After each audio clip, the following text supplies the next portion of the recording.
Donc, on s'aperçoit que l'être vit quelque chose et un sentiment d'unité. Mais d'unité avec une joie indicible, une sérénité, une forme de félicité. Un sentiment d'être complet. Donc ça, c'est quand même quelque chose qui est intéressant. Donc cette lumière, amour, qui est aussi présence. Alors, en fonction aussi de nos cultures, en fonction de notre conscience, il y en a qui vont dire c'est Dieu. Il y en a qui vont voir Jésus-Christ, d'autres le Bouddha, etc. Mais c'est une présence. Et ce qui est intéressant, c'est qu'aucune des personnes qui a vécu cette présence n'a vu Dieu. Elle dit que c'est Dieu, mais elle ne le voit pas. Donc ça rejoint un peu cette idée que Dieu n'a ni forme, ni, etc. C'est quelque chose d'extrêmement subtil.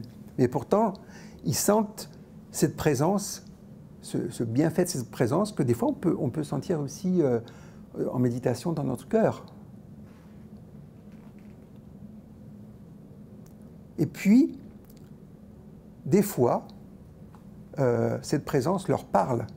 Alors ça peut être le guide de lumière, ça peut être aussi les défunts, les amis, familles, etc., qui parlent.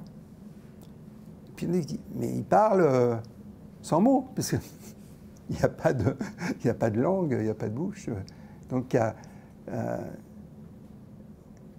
y a une formulation. Donc c'est donc l'idée du verbe premier, donc du logos, donc il y a une vibration subtile à la base que nous on récolte parce on est à l'image de cela, et on peut communiquer, on peut dialoguer.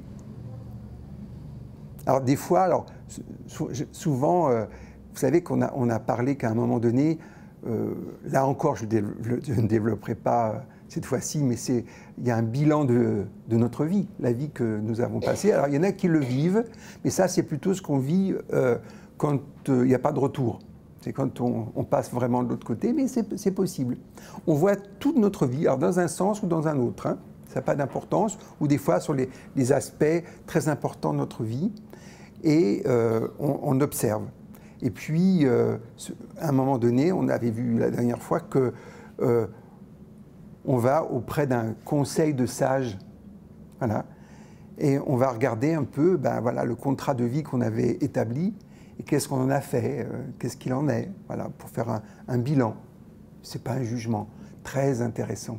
Ils se sentent aimés et pas jugés. Vous voyez, c'est très important ça. Hein. Mais c'est aussi, donc il y en a qui rapportent ça.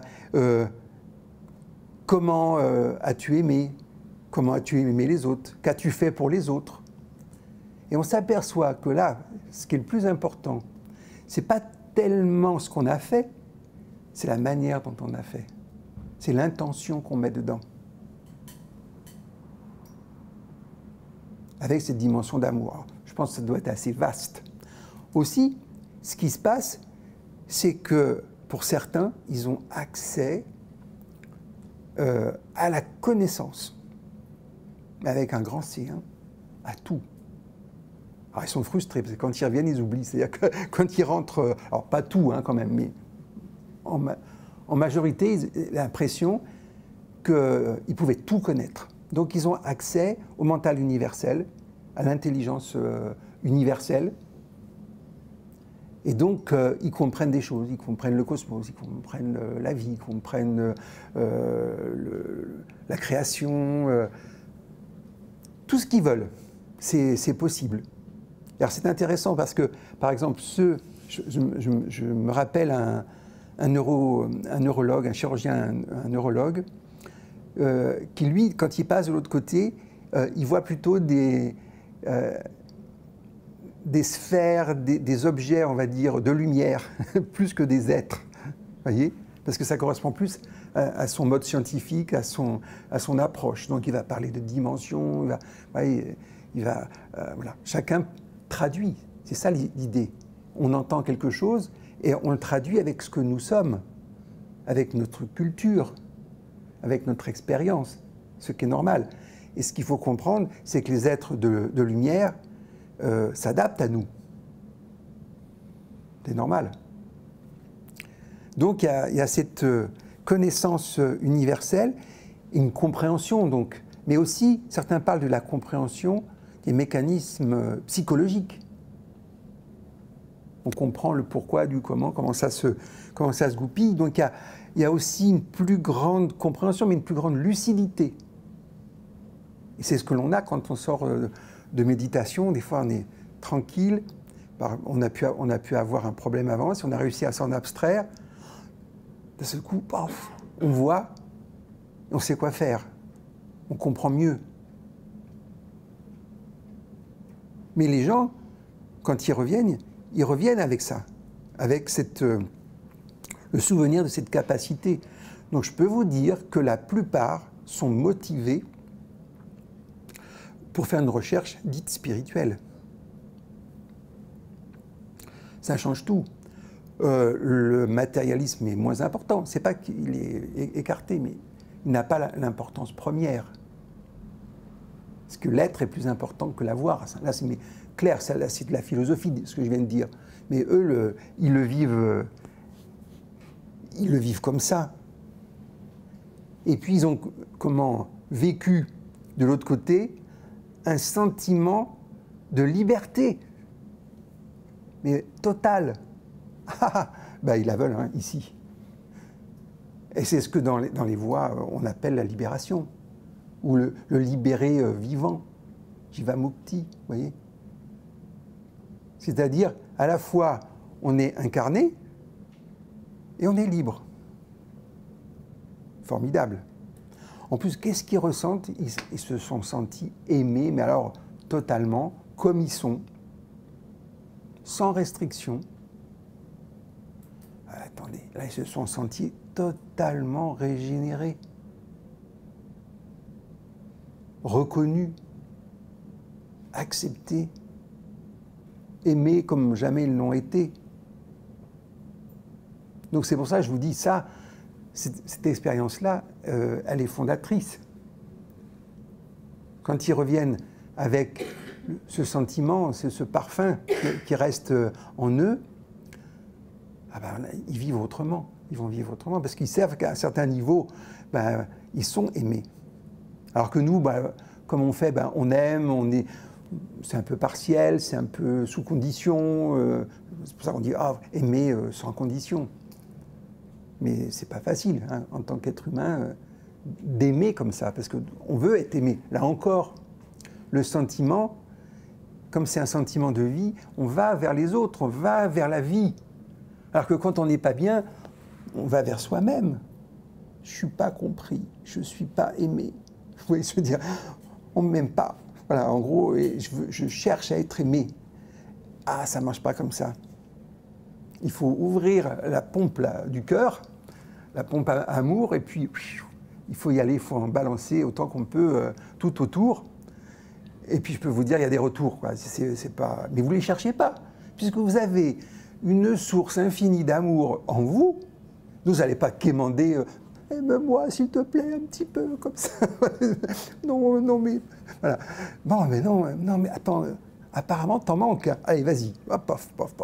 Puis bon, on le dit pas. Alors tiens, en parlant d'on le dit pas, souvent et surtout avant, les gens ne parlaient jamais de cela. Alors ceux qui en ont parlé se sont fait massacrer, parce que quand ils reviennent, ils disent « Oh là là, il en a pris un coup là sur la tronche, celui-là.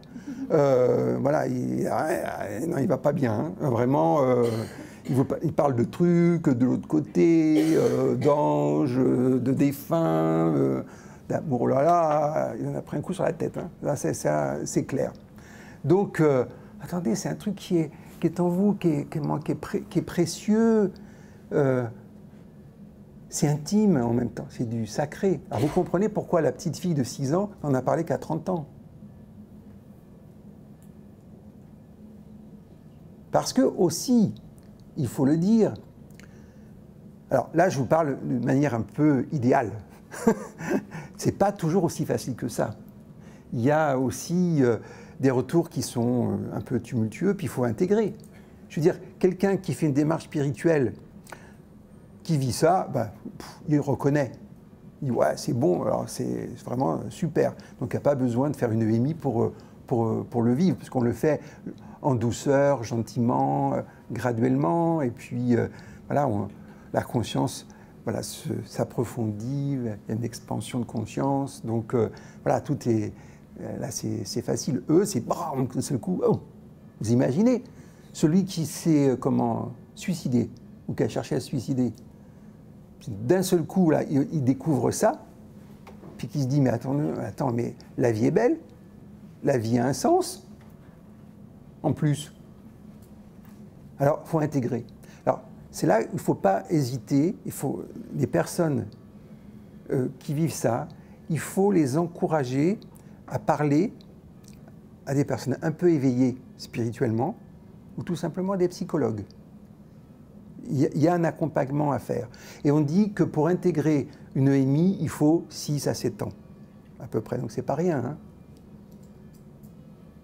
Et il y en a qui sont encore, j'en ai parlé avec certains, qui sont inconfortables ou qui se sentent un peu étrangers dans ce bas monde. Parce que les valeurs qu'elles ont découvertes de l'autre côté, et puis qu'elles ont ramenées, c'est pas toujours très présent ici. Et justement, c'est ça qui est intéressant aussi. Le sens des valeurs change. Et on ne lui a pas dit « faut que tu sois aimant, faut que tu sois sage, faut que tu sois ci, faut que tu sois pas là. » Non, non, c'est inscrit à l'intérieur, et voilà, et c'est là, c'est présent. Et donc la personne qui vit ça va avoir tendance à ou elle le dit, et alors c'est même les médecins hein, qui ont vécu, qui l'ont vécu, les collègues là autour, quelle partie du cerveau là, voilà, est touchée. Donc maintenant on en parle plus, donc c'est mieux accueilli. C'est plus facile. Et vous imaginez, 4% de la population. Et 30% de la population a vécu des expériences de conscience modifiées. Ils disent, alors je ne sais pas si c'est exact, 30 ou 40%, 30 peut-être, des sorties de corps. Et beaucoup les enfants. Vous savez, les enfants qui partent hein, comme ça, ils vivent des sorties de corps. Donc, au moment d'une sortie de corps, ils voient les choses différemment. Je ne vais pas développer ça aujourd'hui, hein, mais c'est quand même, c'est pas mal. Et c'est intéressant aussi de faire attention à nos enfants quand ils ont vécu des choses comme ça, parce qu'il faut aussi les accompagner. C'est ce qui se passe avec aussi les bébés. Vous savez qu'on dit qu'il faut vraiment tenir les bébés dans les bras pendant 1 an.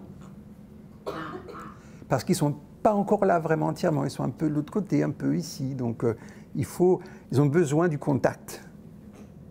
Voilà. Donc vous voyez, la vision même de l'enfant, elle change. Ça veut dire quoi? C'est une âme complète,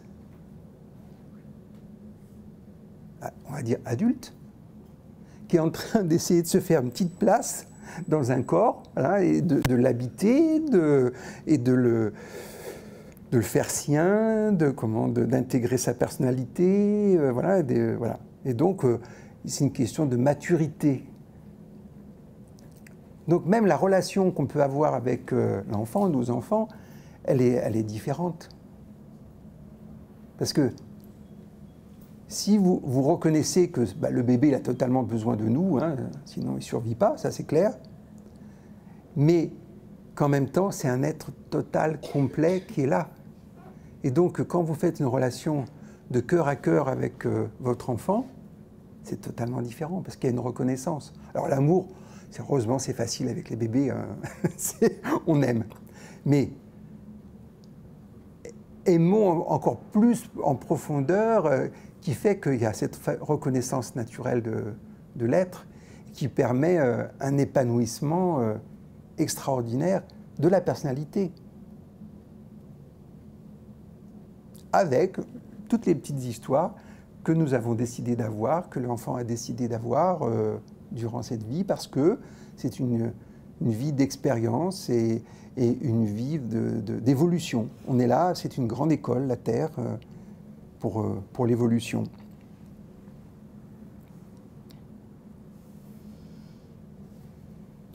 Donc vous voyez, l'idée de la libération, elle est là, déjà présente en nous. En réalité, nous sommes déjà libres. Si on prend conscience, ce n'est pas qu'on doit acquérir la libération, on doit l'intégrer dans notre vie.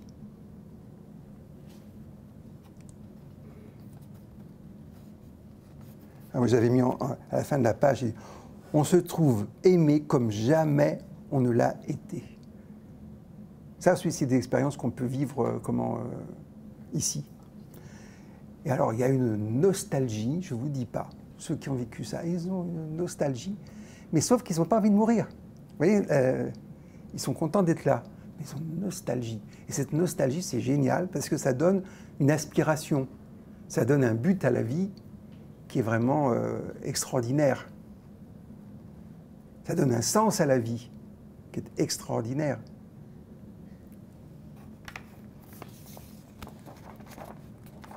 Donc, eh bien, il y a le retour. Hop.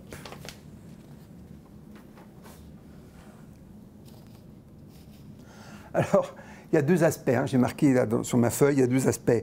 Il y a les difficultés du retour et puis les aspects positifs. Alors, les difficultés, j'en ai déjà parlé, parce que si vous avez eu un accident et que vous avez fait une rencontre du troisième type avec un Kingston, ça laisse des marques quand même. Hein. Donc la réintégration du corps n'est pas aussi facile, parce que si on s'est retrouvé à l'hôpital, qu'on a été opéré et qu'on a des tas de problèmes, ils ont l'impression, vous savez, d'enfiler un gant. C'est un peu étroit quand même. Hein. Alors après, on s'y fait hein, quand même, mais c'est quand même pas tout à fait ça. Alors en plus, si le gant, voilà, il a des petits trous, qu'il est un peu, voilà, il est un peu abîmé et qu'il est en train d'être réparé à l'hôpital, bon, c'est douloureux. Et après, vous êtes sensation, vous pouvez avoir la sensation extraterrestre. Je suis où là? Qu'est-ce que je fais? Qu'est-ce qui se passe? Donc, il y a un peu un décalage. L'entourage, ouais, j'ai vu si, bon, je ne le refais pas. Bon, il va s'en remettre, ça va. Et d'un seul coup, il faut se taire, voilà, et se dire. Alors, il y en a qui n'en parlent pas du tout, parce que ça va dépendre de l'entourage encore, hein, et de l'écoute. C'est pour ça qu'il faut du temps. C'est pour ça qu'il ne faut pas négliger l'aide. Hein. Alors, l'aide physique, physiologique, c'est évident, mais aussi psychologique et spirituelle. Parce que si ils ont quelqu'un qui leur dit « mais oui, là, mais oui, bien sûr, mais c'est évident, mais bien... » Ah, voilà. Et donc, le travail après, c'est plus de faire accepter cela, c'est de l'intégrer et de retrouver un peu cette dimension d'amour fabuleux qui a pu être vécu. Donc, les aspects positifs. Alors, il y a une transformation radicale de l'être. Alors là maintenant, il faut quand même que je sois objectif avec vous. Il y en a qui ont des déséquilibres quand même, qui gardent des déséquilibres après. Ensuite, il y a, on dit 10 à 12% de gens qui ont fait des EMI négatives. Alors c'est intéressant, là, cette nuit, je commençais à lire un livre de quelqu'un qui a vécu une EMI très négative, pour ne pas dire infernale, et qui, hop, s'est retrouvé dans la lumière. Donc là encore, c'est vécu suivant l'aspect psychologique et les croyances spirituelles de la personne. D'accord? Donc il faut... C'est pas que cuit les petits oiseaux. Hein. Donc de temps en temps, il y a des difficultés dans le EMI et dans le retour. Donc il y a besoin d'accompagnement. Mais majoritairement parlant, il y a une transformation radicale de l'être. Il y en a une qui est extraordinaire. Plus peur de la mort. Vous vous rendez compte? Vivre sans peur de la mort. Ah, tiens, j'y retourne. Chouette. Au revoir. Oui. Et donc, à partir de là, c'est la personne qui part qui aide ceux qui restent, qui sont éplorés, qui ont un sentiment de perte. Vous voyez, c'est... Voilà, ça c'est... Alors, là encore, ça va dépendre.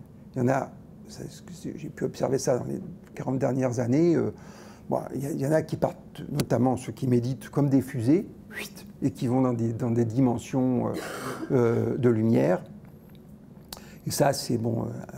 Puis il y en a qui partent, qui restent. C'est pour ça qu'on dit souvent, il faut rester quand même au moins 3 jours. Puis après, les Tibétains disent 40 jours, il y a des étapes et tout ça.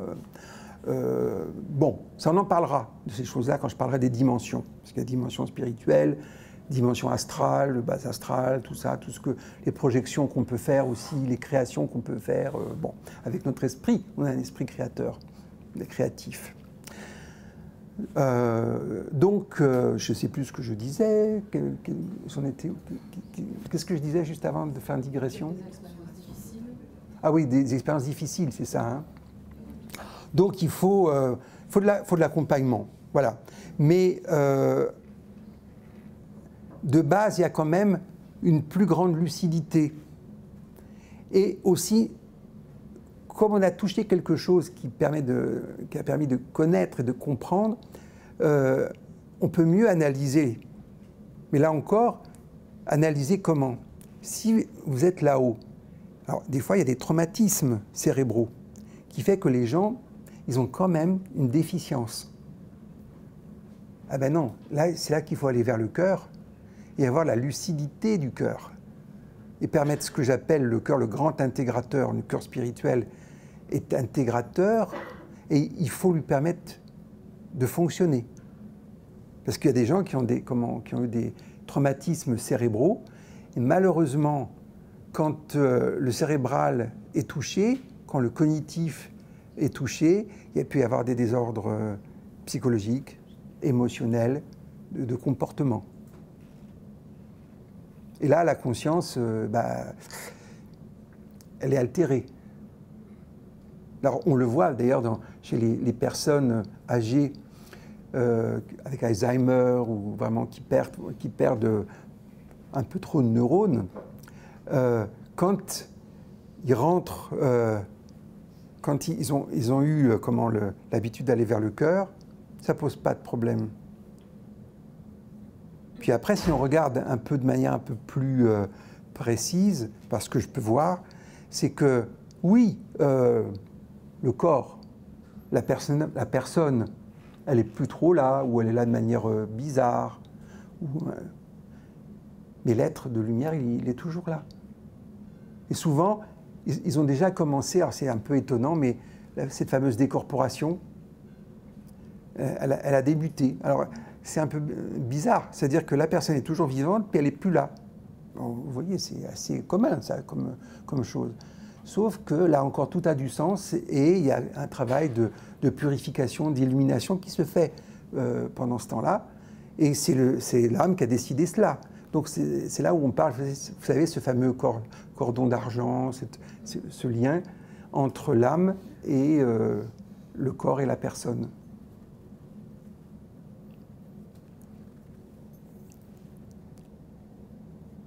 Donc, une chose aussi, pour terminer, la personne a la sensation d'avoir changé de destinée.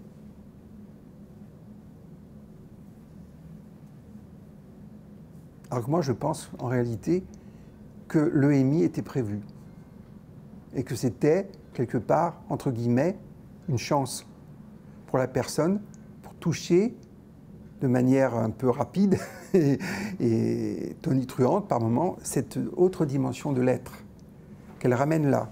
Donc elle va continuer à vivre avec cette nouvelle conscience, ce nouvel état d'être.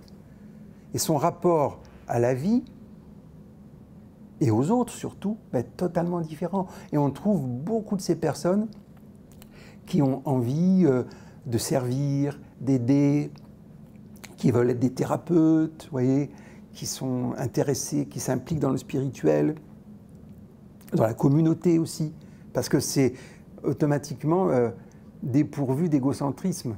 Parce que finalement, l'égocentrisme, c'est un enfermement. Alors qu'on a connu la liberté, oh ben non.